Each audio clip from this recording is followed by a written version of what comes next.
Kang Abun ini adalah tamu spesial malam ini karena Kang Abun ini adalah juara pertama di MKK Musabakoh Qiraatul Kutub yang pertama kali di Indonesia, dan beliau adalah juara pertamanya. Waktu itu diselenggarakan di tahun 2004, Kang Abun ya? Ya, tahun 2004. Jadi MKK 2004 ini dulu itu tidak ini ya, cabang-cabangnya itu belum ada cabang-cabang. Iya, belum ada cabang-cabangnya. Belum ada cabang-cabangnya. Pada saat itu sistem yang digunakan berdasarkan kitab saja. Berdasarkan kitab saja. Ya. Jadi kalau misalkan sekarang ada cabang nahu, juara nahu, ya, ada bidang-bidang lugoh, ada bidang fikih. Kalau Kang Abun itu yang pertama, jadi kalau juara pertama itu tidak bidang-bidang, semua bidang berarti gitu ya. Tapi 3 pan. Jadi 3 pan pertanyaannya ada semua gitu. Ada semua. Ya. Hebat sekali Kang Abun ini, karena memang dari nama ini memang banyak tokoh-tokoh besar dengan nama yang sama Kang Abun ya. Di Tasikmalaya aja ada Roy Surya. PCNU Kabupaten namanya Kang Abun juga. Sampai di Jawa Barat Roy Surya, PWNU Jawa Barat yang Purwakarta juga namanya Dr. Abun Bunyamin. Saya juga ini kiai yang mulai menggema di jagat YouTube itu mulai dari Tasik itu ada Kang Yayan Bunyamin juga, ya. Nama Bunyamin gitu kan. Ada kesamaan namanya dengan Kang Yayan. Ya. Kebetulan saya sendiri juga suka dengan gaya beliau, dan beberapa pertemuan insya Allah bermanfaat, menghasilkan ilmu yang. Dan ternyata dari 12 pan itu sesuai dengan jargonnya, warnahu awalan ayyulama idil kalam dunahu lama gitu. Jadi di edisi ini saya ingin berbincang seputar ilmu nahu gitu kan, karena warnahu awalan ayyulama ini bagian dari kampanye atau klaim semata, atau memang ada fakta sejarahnya kan? Fakta sejarahnya memang ada, dan ilmu nahwu itu adalah ilmu mungkin salah satu dari ilmu terdahulu yang dirintis oleh para tokoh Islam Pada awal-awal kelahiran Islam. Ilmu nahwu itu adalah salah satu ilmu yang termasuk ilmu awal, ilmu yang pertama dirintis, karena salah satu ahlinya atau wadinya ilmu nahwu itu adalah Abul Aswad Ad-Du'ali yang wafat pada tahun 69 Hijriah apa 67, itu ada perbedaan 60 ya, sekitar 67-an lah, 67 Hijriah. Dan beliau sendiri merupakan salah satu dari kibarut tabi, termasuk kibarut tabi.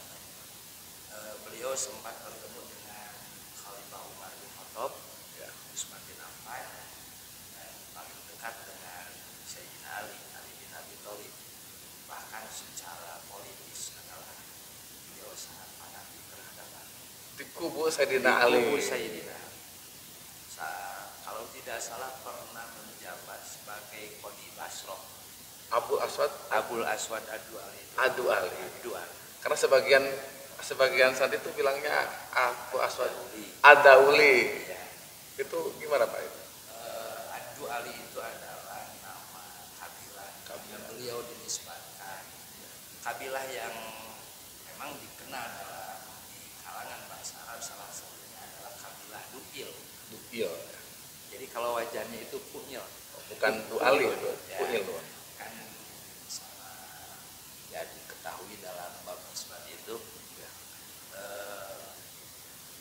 Kalau wajahnya kunyil itu kalau dinisbatkan itu jadi dipatahkan. Du'ilun Du'ali. Nah, jadi baru saja mukadimah sudah masuk bab nisbat. Ini terlalu memang. Tapi saya maaf bukan menyalahkan yang lain, itu hanya pengetahuan saya saja. Jadi saya biasanya membacanya Ad-Du'ali bukan Ad-Dauli. Ya, jadi kalau dibacanya Dauli itu bisa aja masyhurun. Ya. Tapi khotoun itu. Bisa jadi itu. Ya, 60 Hijriah berarti kan sebelum Imam Syafi'i gitu kan. Memang sebelum Imam Syafi'i, bahkan sebelum Ashabul Qurra para pakar qiraat, belum para pakar qiraat. Beliau juga salah satu rawi qiraat, menerima qiraat dari sanad Sayyidina Utsman, Sayyidina Ali. Jadi bukan hanya pakar nahwu sorof saja, tapi pakar dalam bidang-bidang lain. Hanya lebih populer dia adalah sebagai wadi ilmu nahwu, sebagai peletak batu pertama ilmu nahwu, dan mursyidnya adalah Sayyidina Ali yang terkenaan Madinatul Ilmi itu ya. Dengan ungkapannya ana Madinatul Ilmi. Baik. Nah, tapi memang yang sampai ke kita ke santri itu di pesantren ternyata tidak banyak hal yang semacam apa ya, dari Abu As'ad Ad-Du'ali itu tidak banyak. Justru yang paling masyhur ke kita itu mulai dari Imam Khalil Al-Farahidi dan Imam Syibaweh sampai ujung-ujungnya istilah Basrah dan Kufah gitu kan. Ya. Nah, ini masuk ke pertanyaan pertama, latar belakang muncul perbedaan ini, padahal wadinya itu satu. Tapi yang populernya di generasi yang lain. Ya, itu seolah-olah di generasi di Kufah Basrah itu kan sekitar 100-200 hijriah gitu kan. Ya. Bagaimana ceritanya? Karena ketika Abul Aswad pertama kali memaparkan ilmu nahwu ke masyarakat secara umum, mungkin pada saat itu belum terlalu populer. Ya. Karena orang-orang pada saat itu masih kebanyakan utuh dalam kefasihan bahasa Arab. Jadi tidak terlalu penting itu. Mungkin sebagian beranggapan tidak terlalu penting mungkin pada saat itu. Bahkan orang-orang yang Arab pada saat itu pada dasarnya merupakan mustanad dalam bacaan-bacaan, baik bacaan ilmu nahwu ataupun ilmu sorof. Jadi akan mudah pada saat itu mengambil referensi dari mana istimdadnya ilmu nahwu dan ilmu sorof. Dan kabilah Du'il di mana Abul Aswad terlahir dari kabilah tersebut itu salah satu kelompok atau suku bangsa Arab yang salah satunya bisa jadi merupakan bagian dari orang-orang Arab Bushaj. Ya. Nah, kemudian terjadi perbedaan pendapat, mungkin ke sininya perbedaan pendapat. Itu mulai ada madhab Basroh Kufah itu. Sebenarnya Basroh itu lebih dulu, sekitar 100 tahunan lah. Jadi Abul Aswad Ad-Du'ali itu aslinya itu orang Basroh, aslinya orang Basroh, tinggalnya di Basroh, nikahnya dengan orang Basroh. Kalau dilihat dari sisi politik itu ada perbedaan. Kalau Abul Aswad Ad-Du'ali itu dibilang Alawiyin lah, pendukung Ali bin Abi Thalib. Ya. Tapi orang Basra itu pada dasarnya mayoritasnya Utsmaniyin, pendukung Utsman bin Affan. Lebih dekat ke Muawiyah dong kalau begitu. Ya tentu lebih dekat ke Muawiyah. Ketika Muawiyah mau menaklukkan Kufah itu paling sulit Basrah dulu yang dikuasai, karena di sana banyak pendukung Utsman. Bahkan salah satu mungkin yang melatar belakangi timbulnya selalu ada perbedaan antara Basrah dengan Kufah itu. Mungkin bukan hanya dari segi ilmiah saja. Bukan hanya metodologi. Bukan hanya itu. Tapi yang melatar belakangnya bisa jadi dari unsur politik juga. Ada memori yang panjang. Basrah Kufah itu termasuk salah satu kota yang memang pertama dibangun oleh negara Islam lah, kalau dibilang negara Islam, pemerintahan Islam pada saat itu. Dibangun sekitar tahun 15 Hijriah atau 17, itu ada perbedaan. Hanya selisihnya dekat. Pertama dibangun kota Basrah terlebih dahulu, 6 bulan kemudian dibangun kota Kufah pada masa Khalifah Umar bin Khattab, atas instruksi Umar bin Khattab, dengan tujuan pertama itu adalah kepentingan pemerintah. Basroh dan Kufah itu kalau tidak salah dijadikan kota plus pangkalan militer. Basroh Kufah itu kota plus pangkalan militer. Dan Sa'ad bin Abi Waqqas yang diangkat sebagai gubernur pada saat itu memilih kota Kufah sebagai tempat di mana dia tinggal. Jadi pusat pemerintahannya di Kufah. Karena Kufah itu lebih dekat ke kota Madain, bekas ibu kota kerajaan Persia, dan akan mudah memantau mantan-mantan tentara Persia, pelarian-pelarian tentara Persia. Dan Basroh pada saat itu merupakan bagian dari wilayah Kufah.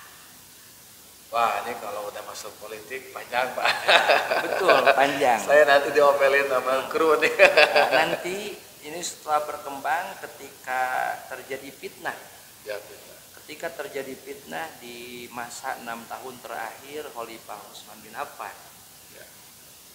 Dari orang Basro itu adalah salah satu daerah yang mengirim orang-orang untuk demonstrasi terhadap Sayyidina Utsman. Kufah juga sama mengirimkan, dan satu daerah lagi dari Mesir. Hanya setelah Sayyidina Utsman terbunuh, Sayyidina Ali yang secara nyata sebagai pimpinan pada saat itu terjadi konflik juga di kalangan para sahabat, termasuk dengan Siti Aisyah radhiyallahu anha, Tolha Jubair. Ketika Tolha Jubair bergabung dengan Siti Aisyah membawa pasukan sekian besar, pasukan yang sangat besar, dan mengambil posisi di Basrah. Karena dengan pertimbangan di Basrah itu banyak pendukung Utsman. Sebaliknya Ali bin Abi Thalib membawa pasukan singgahnya di Kufah, malah Basrah dilewati. Nah, semenjak saat itu ada persaingan tersendiri antara dua penduduk di kedua daerah tersebut. Memori kolektif itu panjang ya, Ya, panjang. Sejak peristiwa perang Jamal, Perang Jamal, nanti perang Siffin juga. Setelah Tahkim juga Basrah tetap salah satu pendukung Utsman bin Affan. Nah, bahkan Abul Aswad Ad-Du'ali sebagai pendukung Ali yang tinggal di Basrah itu ada keunikan tersendiri. Istrinya kan orang Basrah. Setiap malam itu katanya sering ada yang melempar ke rumah. Ada yang melempari rumahnya dengan batu. Oh, gara-gara itu pendukung Ali katanya. Berdiam diri di Basrah. Setelah itu memang ada panjang. Terus persaingan ketika Ali menduduki Kufah dijadikan ibu kotanya pada saat itu, mungkin Basrah agak kecewa kan, pendukung orang Basrah. Nah, kemudian setelah dinasti Bani Umayyah berdiri, malah Basrah dijadikan pusat pemerintahan oleh Bani Umayyah. Dan Kufah yang ditinggalkan. Itu sangat masuk akal kan? Karena pendukungnya banyak. Jadi konstituennya banyak di Basrah gitu. Ya, ketika Bani Umayyah lengser, hancur, Bani Abbasiyah pembaiatan pertama Abu Abbas As-Saffah itu di Kufah. Jadi rival politiknya kesana kemari, perputarannya seperti itu. Jadi persaingan itu memang diawali dari segi politik juga. Setelah mungkin unsur politiknya sudah hilang, faktor kedekatan lain juga ada. Perbedaan pasti timbul, baik secara letak geografis juga mempengaruhi adanya perbedaan. Salah satunya adalah Basrah itu adalah wilayah yang paling dekat dengan daerah-daerah di mana didiami oleh orang-orang Arab Fusha. Ya, di sana ada kabilah Quraisy, Tamim yang paling dekat. Sebaliknya orang Kufah itu memang ada sebagian orang Arab, kabilah Bani Asad, itu adalah orang-orang Yaman. Orang Yaman itu juga kasihan bahasa Arab. Pasti bakal timbul perbedaan antara pendapat orang Basrah dengan pendapat orang Kufah. Hanya orang Basrah punya salah satunya punya keunggulan. Hatinya pertama kali ingin mempertahankan keutuhan bangsa Arab, karena melihat secara kondisi memang banyak orang yang singgah ke sana, dianggap perlu dan dianggap penting untuk mempertahankan kehidupan bangsa. Orang Basra itu orang yang pertama terpanggil Ya. bahasa Arab. Bahasa Arab. Salah satunya adalah Abu Aswad dengan menyaksikan berbagai peristiwa kerusakan bahasa Arab. Lalu dia bermusyawarah berdiskusi dengan Ali bin Abi Thalib, akhirnya dia berencanakan menyusun satu kaidah untuk mempertahankan kehidupan bangsa Arab, salah satunya seperti itu. Jadi setelah perdebatan antara Imam Sibawayh dan Kisai soal faidah huwa iya au faidah huwa iya, itu argumentasi dari Kufa itu sebenarnya absurd gitu ya. Karena memang menurut orang Arab boleh dibaca nasab. Mana orang Arabnya katanya? Mana orang Arabnya itu yang ada dekat pintu banyak. Yang dekat pintu tuh sambil duduk orang Arab banyak. Padahal orang Arab itu adalah orang-orang Arab yang sudah biasa bergaul dengan Imam Kisai. Nggak pusat gitu, nggak terjamin originalitasnya gitu kan. Menurut orang Basrah tidak terjamin kefasihan bahasa Arabnya. Berarti ini kan mungkin masuk ke persoalan selanjutnya. Berarti yang menjadi perbedaan metodologi antara Basro dan Kufa dari cerita ini, Basro itu lebih selektif dalam mengambil sumber. Sementara kalau Kufa itu agak gegabah gitu. Bukan ya, agak terbuka. Agak terbuka. Agak terbuka dalam mengambil sumber. Kalau dalam bidang syair itu Kufa lebih pandai. Apa itu? Kufa lebih pandai karena bisa membuka syair-syair yang dulunya pernah disembunyikan oleh salah satu raja Irak katanya.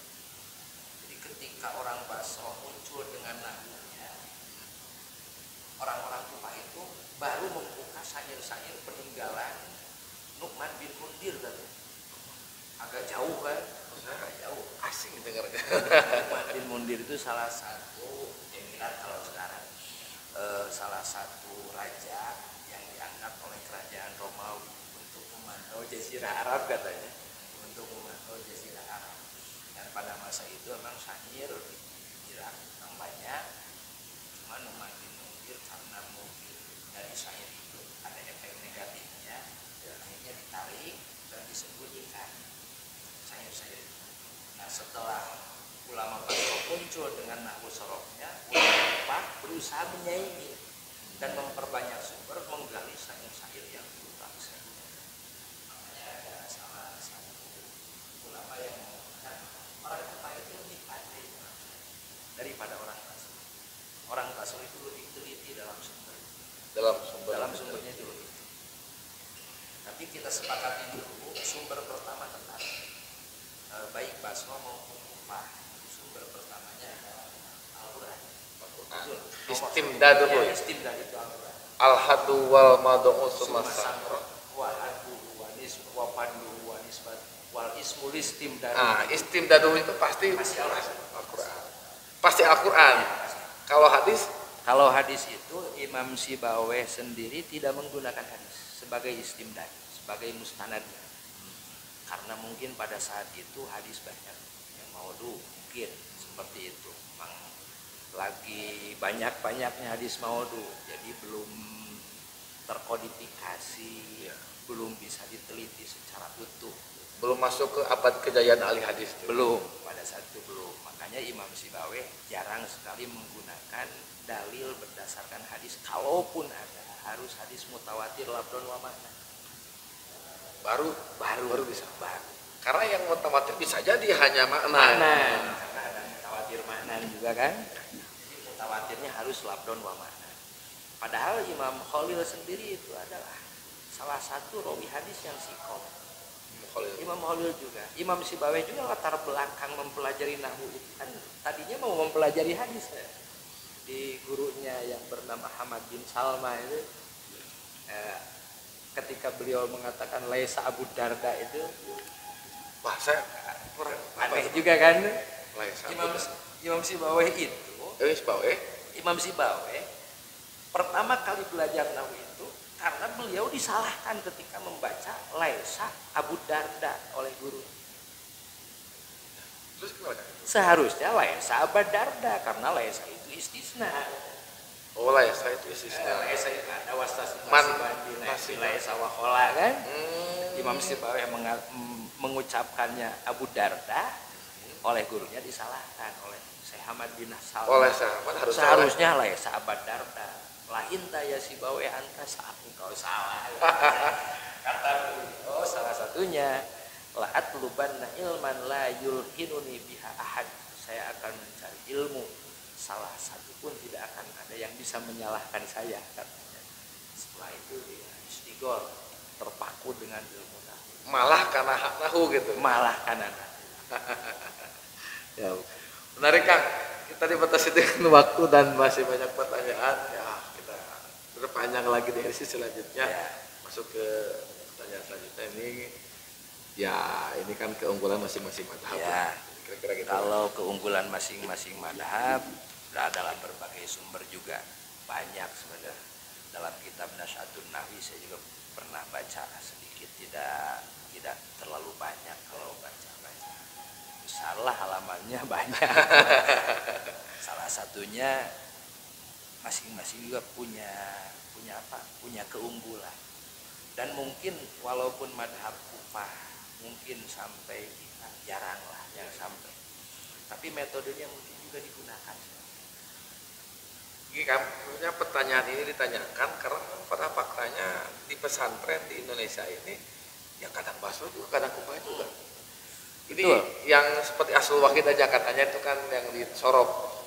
Basro itu kekeh dengan Masdar. Sementara kalau Kufah itu dari fi'il madhi. Tapi faktanya di pesantren akan nasrib dari fi'il madhi. Berarti itu ada mix gitu ya. Nah, ada mungkin dari dulunya juga ada. Kalaupun orang Basro mengatakan Asul Wahid itu Masdar, tetap dalam Madi dulu. Dari fi'il madhi dulu secara amaliyahnya. Tapi secara ininya tetap bertahan bahwa masdar, dan masdar juga yang asul wahid itu masdar sulasi mujarrad. Bukan setiap masdar. Yang asul wahid itu menurut Basro itu sulasi mujarrad. Masdar di sulasi mujarrad. Adapun masdar majid itu tetap asul wahid dalam majid itu fi'il madhi. Ya, dalam selain sulasi mujarrad itu asul wahidnya itu madi. Jadi yang terjadi perbedaan itu asul wahid dalam fi'il sulasi mujarrad. Lebih dari sulasi mujarrad Itu madi sebenarnya. Saya baru tahu. Makanya kalau nasrib itu kan memang yang disepakati selain dari sulasi mujarrad asul wahid itu fi'il madi. Makanya nasrib itu madi dulu. Ya. Jadi ya, Pak. Yang selanjutnya mungkin ini bagaimana nahwu sorof sampai diamalkan di Indonesia itu, apakah masih terpengaruh oleh Basro Kufah atau sudah kita itu biasanya enjoy kan? Jadi gimana sebenarnya di kita itu? Sebenarnya kalau menceritakan pendapat Basro Kufah itu mungkin ketika kita mengkaji saja. Ya. Ketika kita mengkaji ilmu nahwu dan sorof, dalam faktanya itu setelah periode Basro Kufah, ada juga kan madhab Baghdadi. Oh, madhab. Ada madhab Baghdadi. Bahkan di generasi terakhir Basro dan generasi terakhir Kufah itu sebenarnya para ulama, para tokohnya itu sudah beralih ke Baghdad sebenarnya. Seperti Imam Al-Mubarrad apa Al-Mubarrid itu ada perbedaan bacanya ya. Imam Al-Mubarrad dengan Imam Sa'lab itu sudah di Baghdad sebenarnya. Sudah di Baghdad. Tidak lagi ngomongin Basro Kufah. Tidak lagi ngomongin Basro Kufah. Bahkan murid-muridnya itu murid-murid dari Imam Sa'lab dan Imam Al-Mubarrad itu adalah yang akan melahirkan madhab Baghdadi. Cuma belum ada yang apa dibilangnya, belum terorganisir betul-betul madhab Baghdad juga, karena masih ada kecenderungan ke Basro, ada kecenderungan ke Kufah. Pada saat masih ada 3 kelompok kalau tidak salah. ada yang lebih kuat pengaruh Kufahnya, ada yang lebih kuat pengaruh Basrohnya, dan ada yang berusaha menggabungkan antara dua madhab. Dan kalau yang populer mungkin ke kita itu Nadom Alfiyah ya. Ya, Nadom Alfiyah itu sudah mengambil dari negeri Sam kalau tidak Syam, salah. Ya, Damaskus. ya dari negeri Sam. Nah, negeri Sam itu sebenarnya dari awal juga setelah mempelajari ilmu nahwu sudah masuk nahwu ke negeri Sam. Hanya secara mayoritasnya kaidah nahwu negeri Sam itu sudah mengambil dari Baghdad. Jadi hampir madhab Baghdad. Kalau tidak salah disebutnya madhab Baghdad itu madhab tarjih lah. Madhab Madhab tarjih. tarjih yang mentarjih antara madhab Basro dan Kufah. Ya. Itu madhab Baghdad. Ya karena kan pada periode itu banyak ditemukan ulama yang berusaha mengambil yang masih bukan yang positif maksudnya ya, mungkin yang lebih dimengerti Iya, yang dari masing-masing madhab ya, itu. yang lebih mudah dipahami lah. Ya. Dan kebanyakan dari madhab Basroh maupun Kufah itu kebanyakan yang diambil dari Basroh. Yang diambil dari Basroh. Ketika kita membaca kitab yang paling populer saja, yang paling sering mungkin seperti kitab Matan Al-Ajurumiyah. Matan Jurumiyah. Ya. Ketika istilah-istilah tertentu mungkin menggunakan Kufah, Opad, huruful khofdi, tapi di sisi lain mayoritas istilah yang digunakan itu tetap Basroh. Oh seperti ini ya, naat ya? Ya, naat itu istilahnya Basroh.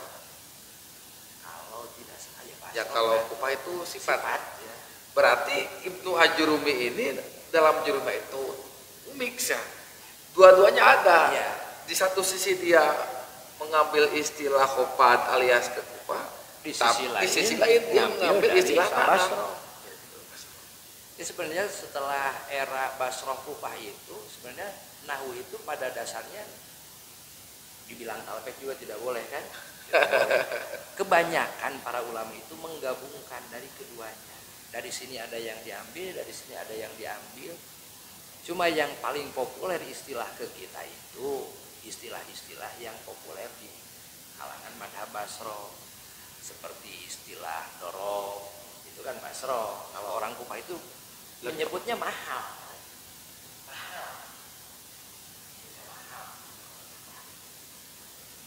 Kan kalau kita mahal pasti asing kan gitu. Banyakan istilahnya istilah Basroh. Baik Kang, ini mungkin bagian dari pertanyaan terakhir. Pengaruh perbedaan dari nahwu bahasa Kufah itu ada implikasinya juga. Kalau dianggap ilmu nahwu mempengaruhi ilmu lain, Ya. Mungkin bisa juga. Tapi ilmu nahwu juga dipengaruhi oleh ilmu lain. Seperti ilmu nahwu ada wujuhul i'rab, mungkin karena dipengaruhi ilmu qiraat juga kan. Seperti yang paling populer aja kita baca biasanya hasibah yahsibu kan? Hasibah ya Sibu. bab kagenap. Padahal kan yang kita baca di Quran ayah sabul insanu ya sabu bab keempat. Itu kan pengaruh qiraat. Qiraat mempengaruhi nahwu sorof. Bisa jadi ilmu nahwu juga mempengaruhi istinbat hukum, kebiki. Beda i'rab itu bisa beda. Seperti dalam ayat wudu itu. Yang fagsilu bukan. Fagsilu wamsahu biruusikum wa arjulakum, dan ada qiraatnya kedua. Ada wa arjulakum, ada wa arjulikum. Ada yang memperbolehkan jar bil mujawaroh kan? Ada wa arjulikum, jarnya bil mujawaroh. Ada wa arjulakum tetap diatapkan wa idiakum kan? Fagsilu. Iya, karena kaki itu harus dibasuh bukan diusap. Gitu. Itu kan melahirkan perbedaan dalam Hukum. atau paling tidak ada aturan tersendiri dengan adanya bacaan itu. Jadi betul dari awal-awal kenapa nahwu itu menjadi disiplin ilmu pertama yang dikaji? Karena berkaitan dan berimplikasi gitu dari nahwu itu sendiri. Ya, tapi saya tidak bisa mengkhususkan perbedaan basroh kufah melahirkan perbedaan dalam fikih. Ya, ya. Tidak bisa, kalau tidak bisa langsung seperti itu. Hanya mungkin ada salah satu dari perbedaan antara pendapat antara ulama basroh dan kufah yang memang melahirkan perbedaan dalam disiplin ilmu yang lain. Kalau seperti istiqoh lapan ismu asalnya lapan ismu. Oh ya gitu. Kalau menurut ulama basroh kan ismu itu berasal dari sambun apa simun lah gitu ya. Yang maknanya itu al-ulu. Berarti yang nama yang disebut ismu, nama itu identik dengan keagungan. Nah, itu kan cenderung ke madhab ahli sunnah wal jamaah bahwa nama itu adalah keagungan bagi pemiliknya, ya? Dan keagungan Allah tidak ada. Jadi walaupun makhluk tidak ada, Allah tetap agung. Itu kan lebih cenderung, lebih munasabah dengan pendapat ahli sunnah wal jamaah. Sebaliknya kalau ulama kufah kan mengambilnya dari wasmun. Ismun itu dari wasmun, ya? Yang artinya alamat. Alamat itu kan ciri, belum tentu agung, kan? Dan kenapa memakai alamat? Supaya diketahui oleh makhluk. Ketika makhluk tidak ada, Allah tidak punya nama. Itu kan lebih cenderung pada Mu'tazilah kalau dalam akidah. Mungkin salah satunya seperti itu. Tapi pada dasarnya ketika terjadi perbedaan baik bacaan, iqom dan sebagainya, ketika kita simpulkan ada yang memang melahirkan perbedaan kepada disiplin ilmu lain, ada juga yang tidak melahirkan perbedaan tersebut. Seperti dalam ibdal ada ibdal jaiz. Kalau ibdal wajib ya udah pasti, kalau ibdal jaiz seperti amanah itu wajib. Ya. Tapi ketika yu'minu kan boleh juga dibaca yu'minu. Makanya kiroat juga ya. Nah, kiroat juga kan itu kan kiroat. Jadi lahir ibdal itu kan karena ada pengaruh kiroat juga kan. Tapi itu kan tidak berpengaruh terhadap hukum. Artinya juga mengimani. Ya. Itu tidak melahirkan perbedaan dalam kajian hukum lain atau disiplin lain. Perbedaan dalam bidang nahwu sharaf ada yang menimbulkan perbedaan ke disiplin lain, ada yang hanya di situ saja. Alhamdulillah. Ini mungkin tingkat dewa ya diskusi nahwu. Tadinya diskusi nahwu ini saya ingin sampai ke bagaimana pengajaran ilmu di pesantren gitu kan. Tapi insya Allah di episode selanjutnya ini dari latar belakang sampai perbedaan pasar kufah ini sudah banyak sekali ilmu yang bisa kita petik pada episode kali ini. Akhirul kalam, saya moderator yang mungkin kurang moderat. Mohon maaf atas segala kesalahan dari saya pribadi, dan saya mewakili seluruh kerabat kerja yang bertugas mengucapkan terima kasih kepada Kang Abun. Sama-sama Kang Gani. Yang sudah juga mungkin hanya demikian ya untuk saat ini bisa saya sampaikan kekurangan. Ini kan kita episodenya ini kan sekarang nahwu sorof, besok kita ngobrolin sejarahnya fikih ya. Gitu. Itu harus mengkaji. Memang seharusnya ini nahwu juga kapan nahwu diadopsi ke pemerintah, kenapa Bani Umayyah itu Arabisasi kan, itu kita ada sanggut pautnya juga itu. Mungkin kajiannya panjang juga. Cuma durasinya kan. Ya, cuma buat catatan salah satunya Abdul Malik bin Marwan agak ragu ketika mau menjadikan Walid putranya untuk dijadikan putra mahkota. Karena apa alasannya? Karena Walid tidak bisa nahwu katanya. Jadi identitas nahwu itu memang pada saat itu memang agak ini Siap Kang, atur nuhun, jazakallahu khairan katsira. Dari saya mewakili seluruh kerabat kerja yang bertugas di channel Teras Aswaja, mohon undur diri. Wassalamualaikum warahmatullahi wabarakatuh.